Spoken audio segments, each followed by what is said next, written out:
to 1.5%. And you can look around and find some really good funds that are in it. And so the question is, why should actively managed funds make up a large slice of my portfolio? It's because actively managed funds are going to usually outperform the brainless index funds over a period of time by anywhere from 1 to 3%. But there again, there are some actively managed funds that just perform terrible. Website, morningstar.com is a good place to go to do some research on funds. They're the premier fund research company. Question again from a same person. Assuming a 40-year investment window, if you had a chance to permanently opt out of Social Security, including retroactively receiving payroll taxes you've already put in, plus interest, would you take it? First of all, I don't know if that's even a possibility. Is there something I've missed somewhere? Or is there an option for people to opt out of Social Security? If you're in a pastoral role or a ministry role, you can opt out. That's one. But you can't get back everything you put in. You can't get back what you put in. Here's the idea. Here's the idea. And it's not a bad idea.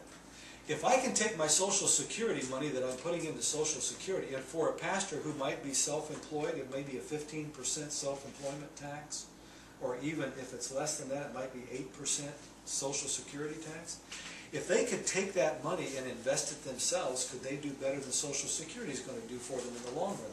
The idea is, I'm going to opt out of Social Security and do my own investing. Dangerous. You know why? You don't usually invest all. They don't. And they don't invest well. I don't know a preacher that knows what he's doing when it comes to investing. Your pastor included. Most pastors would say they're just not skilled at doing that. And so what happens is that even, and I know some pastors that opted out. This was a one-time opt-out about 25 years ago. And I know some pastors today that are destitute, that wished they had not done that. There was an open window a few years ago where it opened up where they could join back in. Some of those went back in, but they were a little bit late. But better late than never. I don't think that, as much as I think that Social Security could be, the Social Security Trust Fund could be improved, right now I'd like to at least have a part of my future retirement income, that 25%, at least backed by the government. I don't trust myself all the time. At least I didn't, I used to. But you get the idea that this idea that do it myself doesn't really work. So the answer, to answer this question, how would you invest these funds conservative yet higher rate of return? Well, if a person has opted out of Social Security, they definitely need a financial advisor.